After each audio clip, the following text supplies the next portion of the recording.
Doctor Bhimrao Ambedkar का संपूर्ण जीवन मानव जाति के लिए हमेशा ही प्रेरणा का स्रोत रहा है। बाबा साहब ने समाज, शिक्षा, रोजगार, अर्थव्यवस्था से लेकर राजनीति और धर्म पर खुलकर अपने विचार रखे। अपने बेबाक अंदाज और सारगर्भित विचार के लिए मशहूर अंबेडकर समाज में व्याप्त छुआछूत और दलित उत्थान के लिए हमेशा आवाज उठाते रहे। नमस्कार, मेरा नाम है मनीष भारती और आप देख रहे हैं संस्कृति आईएएस यूट्यूब चैनल। साथियों, आज हम बाबा साहब डॉक्टर भीमराव अंबेडकर के 132वीं जन्म दिवस के अवसर पर उनके जीवन दर्शन को समझेंगे। साथ ही हम उनकी कृति, जीवन से जुड़ी अहम घटनाएं और उपलब्धियों पर भी चर्चा करेंगे। जैसा कि आज आप हमारा टॉपिक भी देख रहे होंगे कि डॉक्टर भीमराव अंबेडकर के विचारों की प्रासंगिकता, यानी कि जो भी उन्होंने विचार दिए समाज के हित के लिए विभिन्न मुद्दों से जुड़े हुए, आज वह वर्तमान समय में कितना प्रासंगिक रह गया है, इन्हीं मुद्दों पर हम बातचीत करेंगे। जैसा कि आप देख रहे हैं, पीएम मोदी, प्रेसिडेंट मुर्मू पे ट्रिब्यूट टू अंबेडकर, आज उनका 132वां बर्थ एनिवर्सरी है और उन्हें दलित आइकॉन भी माना जाता रहा है। समाज में छुआछूत को दूर करने के लिए, दलित समाज के उत्थान के लिए हमेशा उन्होंने बढ़ चढ़ कर काम किया था। आप देख रहे हैं, एक मैसेज भी जारी किया गया है जो हमारी अभी की राष्ट्रपति महोदया हैं उनके द्वारा, और उन्होंने संपूर्ण देशवासियों को डॉक्टर भीमराव अंबेडकर के जन्म दिवस पर शुभकामनाएं भी दी है।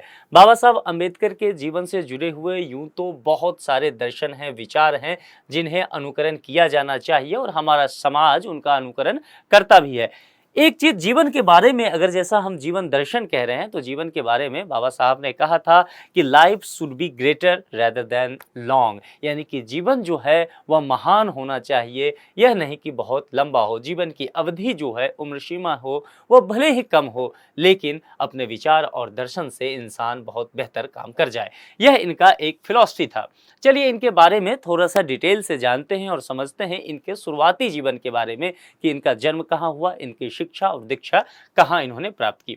डॉक्टर भीमराव अंबेडकर का जन्म एक दलित हिंदू महार परिवार में 14 अप्रैल 1891 को तत्कालीन मध्य प्रांत, यानी कि अभी जो मध्य प्रदेश है उसका एक छोटा सा शहर उस वक्त का हुआ करता था, महू, इस जगह पर इनका जन्म हुआ था। बाबा साहब शुरू से ही काफी मेधावी छात्र रहे थे और इन्हें फेलोशिप भी प्राप्त हुआ। कोलंबिया विश्वविद्यालय और लंदन स्कूल ऑफ इकोनॉमिक्स से अर्थशास्त्र में डॉक्टरेट की उपाधि भी इन्होंने प्राप्त की। आप यहाँ समझ लीजिए कि जैसा कि हम में से अधिकांशतः लोग यह जानते रहते हैं कि बाबा साहब जो संविधान के एक तरह से उन्हें कहा गया कि वो शिल्पकार थे, लेकिन इसके अलावा भी उनका जीवन अर्थव्यवस्था, राजनीति में काफी जुड़ा हुआ था। तो उनका जो अपना एक दायरा था वह विधि तक, कानून के विशेषज्ञ तो वह थे ही, साथ ही अर्थशास्त्र, राजनीतिक विज्ञान में भी उनकी काफी अच्छी पकड़ रही थी। अंबेडकर एक प्रमुख समाज सुधारक रहे थे। समाज के उत्थान के लिए कई विभिन्न घटनाओं को उन्होंने अंजाम दिया। कई जो है उन्होंने मूवमेंट चलाए जिससे दलित समाज खास करके उनका जीवन जो है बेहतर हो सके, इसके लिए उन्होंने काम किया। न्यायविद थे, अर्थशास्त्री, लेखक, विद्वान और बहुत बड़े विचारक भी इन्हें माना गया। अब आगे बढ़ते हैं और अंबेडकर के योगदान पर हम चर्चा करते हैं कि समाज में, चाहे वो राजनीति हो, चाहे वो अर्थशास्त्र हो, चाहे वो शिक्षा व्यवस्था हो, सामाजिक ताना बाना हो, इन सभी चीजों में अंबेडकर का क्या योगदान रहा था। देखिए, जैसा कि हमने पहले ही कहा कि राजनीतिक, आर्थिक, सामाजिक, धार्मिक क्षेत्र में भी काफी वो बेबाक अंदाज में बोलते रहे थे और संविधान के तो शिल्पकार माने ही जाते रहे हैं। तो देखिए, आज भी चूंकि उनके विचार इतने दूरदर्शी होते थे कि आज भी उनके विचार हमारे बीच प्रासंगिक बना हुआ है। आज भी हमारे बीच जो समस्याएं उत्पन्न हैं वह कहीं ना कहीं उनका समाधान बाबा साहब के दर्शन में हमें दिखता है। दरअसल वो एक ऐसी राजनीतिक व्यवस्था चाहते थे जिसमें धर्म, जाति, रंग तथा लिंग आदि के आधार पर बिना भेदभाव के समान राजनीतिक अवसर सभी को प्रदान किया जाए। यानी कि वो समानता की बात करते थे और समानता की बात इस कदर वह करते थे कि समाज में ना कि लिंग के आधार पर भेदभाव हो, ना कि जाति के आधार पे, नस्ल या रंग के आधार या धर्म के आधार पर भेदभाव नहीं हो, यानी कि व्यक्ति को उसकी योग्यता के वजह से ही केवल जाना जाए और सभी को आगे बढ़ने का, फलने फूलने का समान अवसर समाज के द्वारा, शासन, प्रशासन और संविधान के द्वारा मिलना चाहिए। उनका विश्वास था बिना आर्थिक और सामाजिक विषमता दूर किए वास्तविक लोकतंत्र स्थापित नहीं किया जा सकता है। देखिए, उन्होंने संविधान सभा में भी एक स्पीच में यह बात कहा था कि किसी भी देश का संविधान कितना भी महान क्यों ना हो, लेकिन यदि उस देश के लोग, संविधान जो मानने वाले लोग होंगे, वह यदि महान नहीं हुए, समझदार नहीं हुए, तो वह संविधान जो है बहुत असर नहीं डालेगा। तो इस तरह से इनका कहना था कि यदि आप आर्थिक विषमता नहीं दूर करेंगे, सामाजिक विषमता दूर नहीं करेंगे, तो लोकतंत्र की जो हम बात करते हैं, जहां पर लोगों के लिए या लोगों के द्वारा ही बात करते हैं, वह फलीभूत नहीं हो पाएगा। संवैधानिक अधिकार देने मात्र से जनतंत्र की नींव पक्की नहीं हो जाएगी, ऐसा कहना था डॉक्टर अंबेडकर का। जनतांत्रिक व्यवस्था की कल्पना में नैतिकता और सामाजिकता दो प्रमुख मूल्यों को शामिल करना चाहिए। वर्तमान में राजनीतिक नैतिकता के मूल्य खत्म होकर केवल वोट बैंक की राजनीति हो रही है। आप इस चीज को वर्तमान दौर में देख ही रहे होंगे। तो इस परिस्थिति में, आज के इस परिस्थिति में, जैसा कि उन्होंने नैतिकता और सामाजिकता की बात की थी, तब यह और भी प्रासंगिक उनके विचार हो जाता है। उन्होंने वायसराय की कार्यकारी परिषद में श्रम मंत्री के रूप में भी काम किया था। अब यहां समझिए संविधान निर्माण में उनकी क्या भूमिका रही है। जैसा कि मैं बार बार कहा हूं कि संविधान निर्माण के उन्हें शिल्पकार ही माना जाता रहा है। उन्हें संविधान के वास्तुकार के रूप में देखा गया। वर्ष 1947 जबकि हमारा देश जो है प्यारा भारत, वह ब्रिटिश शासन से आजाद हुआ, उसके बाद संविधान बनाने की जब बात आई तो मसौदा समिति के अध्यक्ष पद पर उन्हें नियुक्त किया गया। स्वतंत्र भारत के नए संविधान की रचना के लिए स्वतंत्रता के बाद 1947 में आप जानते हैं कि कांग्रेस के नेतृत्व में पहली सरकार चली, कामकाज वहां संभाला गया और अंबेडकर हमारे देश के पहले कानून मंत्री के रूप में रहे। यहाँ यह जानना बहुत जरूरी है कि कानून मंत्री का वहां उस वक्त काफी अहम योगदान था। इसीलिए एक ऐसे व्यक्ति की जरूरत था जिसे विधि की सही जानकारी हो, जिसे न्याय की बहुत अच्छी जानकारी हो। और उस वक्त अगर आप देखें तो पूरे संविधान सभा में डॉक्टर अंबेडकर से बेहतर उम्मीदवार कोई नहीं हो सकता था। इसीलिए यह कारण भी था कि यहाँ पर कांग्रेस की नेतृत्व वाली सरकार है, पंडित नेहरू हैं। विचारों के स्तर पर देखें तो पंडित नेहरू से डॉक्टर अंबेडकर के विचार बहुत मेल नहीं खाते रहे। कई मुद्दों पर दोनों के बीच मतभेद भी था, बावजूद ये सरकार में शामिल होते हैं और कानून मंत्री के रूप में शामिल होते हैं।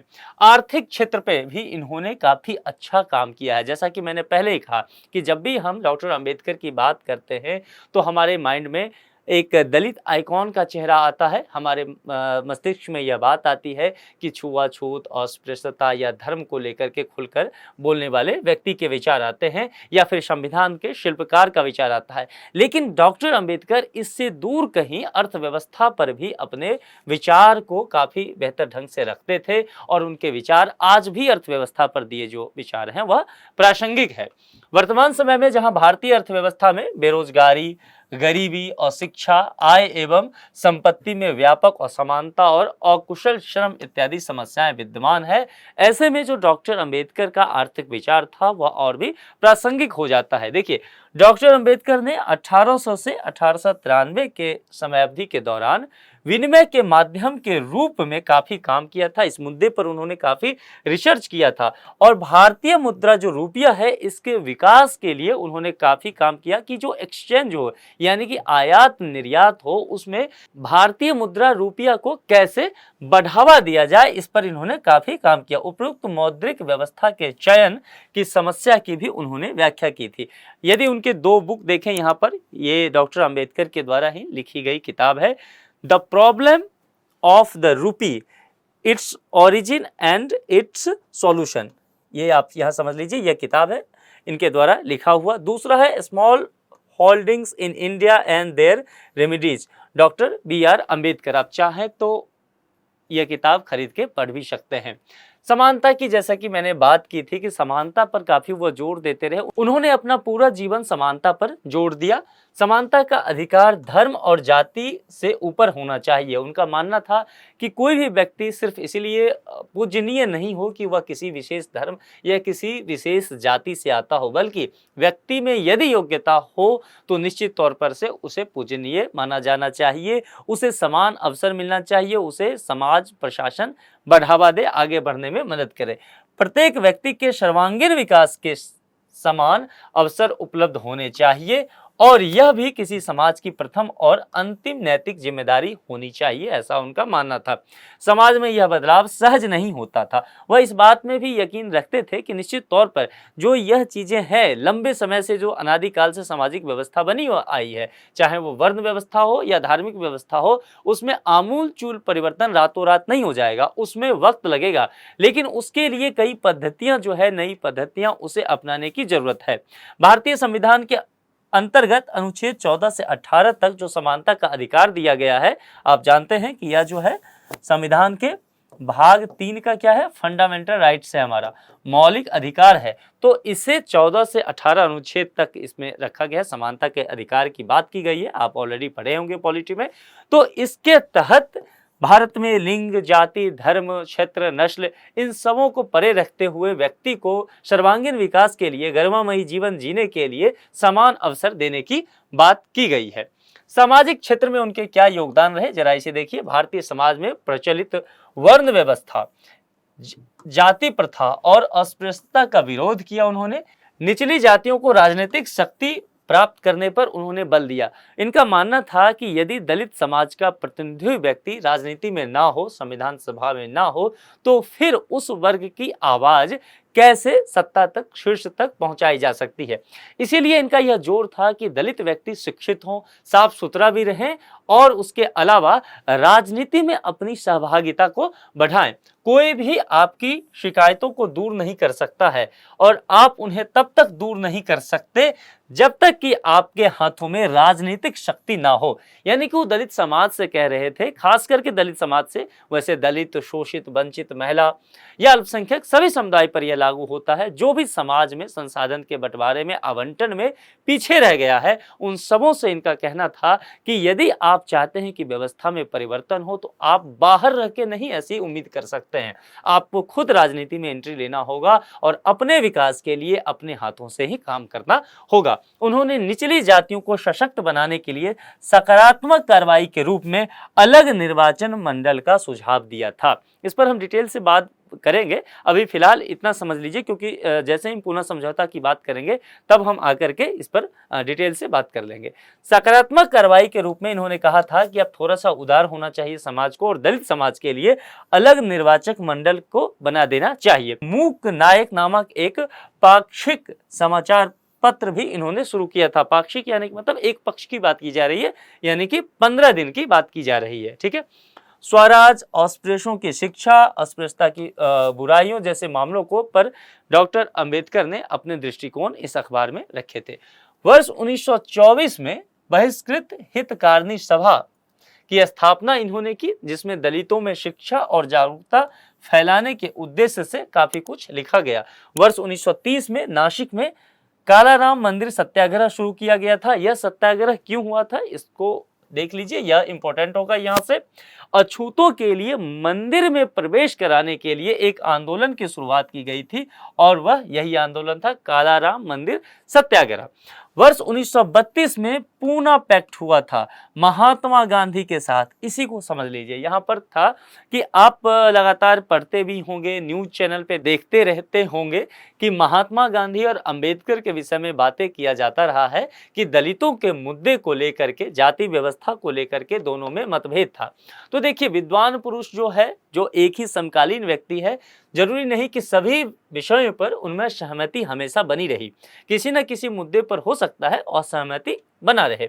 तो यह क्या था पूना पैक्ट? यहाँ पर 1932 में क्या हुआ कि अंबेडकर चाहते थे कि क्षेत्रीय विधानसभाओं और राज्य की केंद्रीय परिषद में एक अलग निर्वाचक मंडल के बजाय दलित वर्ग के लिए आरक्षित सीटों का प्रावधान इसमें किया गया था। लेकिन यहाँ पर अंबेडकर का कहना था कि क्षेत्रीय विधानसभा और राज्यों की केंद्रीय परिषद में एक अलग जो है आप निर्वाचक मंडल बनाइए दलितों के लिए। कहने का मतलब था उनका कि एक ऐसा निर्वाचक मंडल होगा जिसमें उम्मीदवार भी दलित समाज से आएगा और जो वोटर होगा, जो वोटिंग करेगा, जो चुनेगा उन्हें वह भी दलित व्यक्ति ही होगा।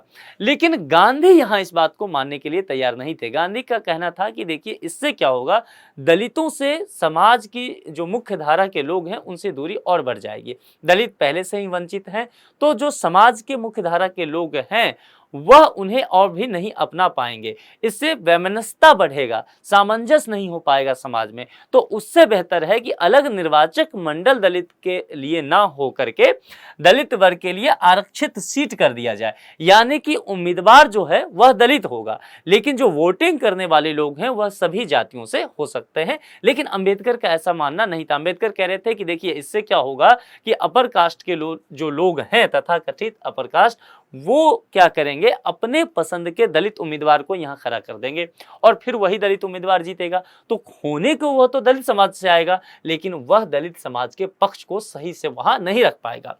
यहाँ पर दोनों में तकरार थी। अंबेडकर हमेशा मानते रहे कि कानून के माध्यम से इसका समाधान किया जाना चाहिए, दलित की जो पीड़ा है उसे कानून के माध्यम से समाधान करने की बात करते रहे। जबकि गांधी कहे कि देखिए हृदय परिवर्तन से ही यह मसला सुलझेगा, यानी कि अपर कास्ट के जो लोग हैं जिन्हें समाज में ऊंची जातियां कही जाती रही है, उन व्यक्तियों का हृदय परिवर्तन जरूरी है ताकि वे दलित समाज को अपनाएं। तो यहाँ पर यदि आप देखेंगे दोनों ही मुद्दे को रुक करके आप देखें तो अंबेडकर भी अपनी जगह आपको सही नजर आएंगे। आज की वर्तमान दौर को ले लें आप, दलितों के लिए अपर कास्ट का अगर कहें आप हृदय परिवर्तन की बात, उन्हें अपनाने की बात, तो क्या यह संभव हो पाया है आज? आपको सीधा सीधा जवाब मिलेगा कि अभी भी बहुत वांछित लाभ जो मिलना चाहिए था समाज को, जो हमें दिखना चाहिए था, उतना बदलाव नहीं दिख पाया है। यानी कि कहीं न कहीं कानून की जरूरत थी और कानून बने भी। कानून बनने के बावजूद भी दलित समाज के प्रति बहुत सारी घटनाएं ऐसी होती रही है।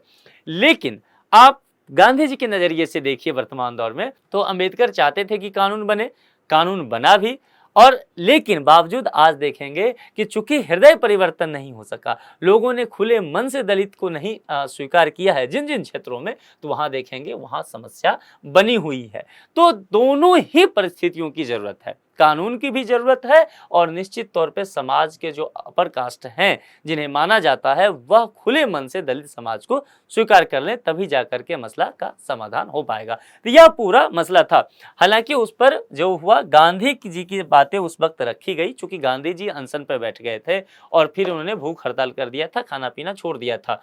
तो उस वक्त ना चाहते हुए भी पूना में डॉक्टर अंबेडकर को 1932 ईस्वी में गांधी जी के साथ यह समझौता करना पड़ा और उनकी जो डिमांड थी उन्हें छोड़ना पड़ा। यही पूरा मुद्दा था। वर्ष 1936 में स्वतंत्र लेबर पार्टी की भी उन्होंने स्थापना की थी, अपनी एक अलग पार्टी बनाई थी। यह ध्यान देना है कि महिलाओं से संबंधित विचार क्या रहे डॉक्टर अंबेडकर के। डॉक्टर अंबेडकर दलितों के लिए जो काम किया उन्होंने, निश्चित तौर पर अर्थव्यवस्था के लिए, राजनीति के लिए, संविधान के लिए, लेकिन एक और मुद्दे के लिए उन्हें जाना जाता है, वह है महिला उत्थान की बात करना। देखिए अंबेडकर ने स्त्री पुरुष समानता का व्यापक समर्थन किया। यही कारण है कि उन्होंने स्वतंत्र भारत के प्रथम विधि मंत्री रहते हुए हिंदू कोड बिल संसद में प्रस्तुत किया था। हिंदू स्त्रियों के लिए न्याय सम्मत व्यवस्था की बात उन्होंने की थी। इस विधेयक में ऐसे प्रावधान उन्होंने शामिल किए थे। लेकिन यहाँ पर उस वक्त जवाहरलाल नेहरू जी के साथ, जो हमारे उस वक्त के प्रधानमंत्री थे, देश के प्रथम प्रधानमंत्री, उनके साथ इस मुद्दे पर सहमति नहीं बन पाई, मतभेद बना रहा, जिस वजह से क्या हुआ कि उन्होंने, डॉक्टर अंबेडकर ने कानून मंत्री के पद से इस्तीफा दे दिया।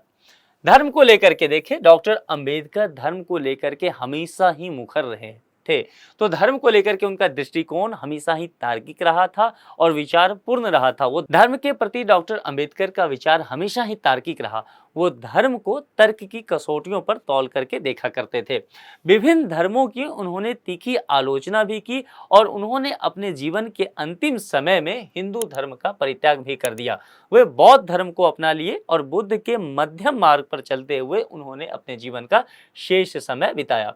एक सभा में डॉक्टर अंबेडकर इतना तक कहते हैं, अगर आप देखेंगे 13 अक्टूबर 1935 को नासिक के निकट येवला में एक सम्मेलन में उन्होंने कहा, जब वो बौद्ध धर्म को अपनाए, उसे संबोधित करते हुए उन्होंने कहा कि मैं जो है जन्म जो लिया एक अछूत हिंदू के रूप में पैदा लिया, लेकिन मैं एक अछूत हिंदू के रूप में हरगिज नहीं मरूंगा, क्योंकि उन्होंने धर्म परिवर्तन कर लिया और बौद्ध धर्म में शामिल हो गए। यानी कि हिंदू धर्म में जो व्याप्त छुआछूत की समस्या थी, इसका उन्होंने व्यापक रूप से आलोचना इसकी की थी। भीमराव अंबेडकर और महात्मा गांधी के विचारों की मतभेद की चर्चा हमने पहले की है, आपके लिए हम अलग से भी बता देते हैं। जाति प्रथा और छुआछूत के मुद्दों पर दोनों में ही मतभेद था। देखिए, गांधी जी का मानना था कि जाति व्यवस्था से केवल छुआछूत जैसे अभिशाप जो है उसे समाप्त कर देना चाहिए ताकि समानता का भाव आ सके, जबकि अंबेडकर कहते थे कि जाति व्यवस्था जो है पूरी तरह से गलत है, इसे खत्म ही कर देना चाहिए ताकि ऐसा मुद्दा कोई हो ही नहीं। और 1932 में पूना पैक्ट की मैंने बात आपके साथ की ही, जहां पर गांधी जी के साथ मतभेद इनका था। मृत्यु कब हुई इनकी? तो 6 दिसंबर 1956 को डॉक्टर भीमराव अंबेडकर इस दुनिया में नहीं रहे। सम्मान इन्हें क्या क्या मिला? यूं तो डॉक्टर अंबेडकर किसी सम्मान के मोहताज नहीं है, उनकी जो विद्वता थी, उनके द्वारा जो कार्य थे, उसे किसी सम्मान की जरूरत नहीं है, लेकिन फिर भी निश्चित तौर पर जो इंसान बेहतर काम करता है तो उसके बाद की जो पीढ़ी होती है निश्चित तौर पे उन्हें सम्मान के नजरिए से देखती है। तो वर्ष 1990 में उनके मरणोपरांत उन्हें भारत रत्न, जो भारत का सर्वश्रेष्ठ सिविल पुरस्कार होता है, भारत सरकार के द्वारा उन्हें दिया गया। 14 अप्रैल 1990 से 14 अप्रैल 1991 तक की अवधि को बाबा साहब की स्मृति में सामाजिक न्याय वर्ष के रूप में भी मनाया गया। आप देखिए जरा इस टर्म को देखिए, सामाजिक न्याय, यानी कि समाज में न्याय की व्यवस्था की जो बात अंबेडकर कहते रहे, तो उन्हीं के इस उद्देश्य को, उनका जो दर्शन था, उसी को सामाजिक न्याय वर्ष के रूप में घोषित किया गया था। अब यहाँ समझिए कि जैसे कि हमने बात की कि डॉक्टर अंबेडकर एक दार्शनिक थे, विचारक थे, अर्थशास्त्री भी थे, समाज सुधारक भी थे, स्त्री चिंतक भी थे, दलित चिंतक भी थे, कानूनविद भी थे। इन सब के अलावा वो एक अच्छे लेखक और रचनाकार भी थे। उन्होंने कई किताबों की रचना की है और उसमें कुछ मैं आपके लिए लेके आया हूं। आप जानिए कि उन्होंने कई अखबार भी निकाले थे, जैसे कि मुख्य नायक साप्ताहिक हुआ करता था 1920 में, जनता भी साप्ताहिक हुआ करता था, यानी कि सप्ताह में एक बार यह न्यूज़पेपर आता था। बुद्ध या कार्ल मार्क्स एक किताब थी 1956 में जो इन्होंने लिखा, एनिहिलेशन ऑफ कास्ट 1936 में। और मेरे ख्याल से आप सबों को कम से कम यह किताब डॉक्टर अंबेडकर का जरूर पढ़ना चाहिए। बहुत अच्छी किताब है कि किस तरह से दलित समाज का शोषण है, दलित समाज का उत्थान भी कैसे हो सकता है, इन्होंने इस किताब में बहुत अच्छे से इस सब चीज़ों को दर्शाया है। Pakistan and the partition of India, thoughts on Pakistan, यह भी इनकी रचना है।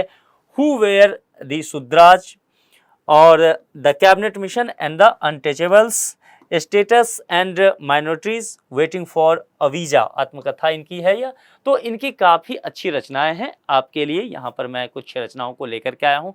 आप चाहें तो इनको पढ़ करके अपना ज्ञान वर्धन और भी कर सकते हैं। चलिए अब इस मुद्दे पर एक प्रश्न भी देखते हैं, और प्रश्न जो है प्रीलिम्स के लेवल का ही है, चूंकि अभी प्रीलिम्स एग्जामिनेशन आपका होने वाला है, तो जितने भी प्रश्न का आप प्रैक्टिस करेंगे आपके लिए वह बेहतर होगा।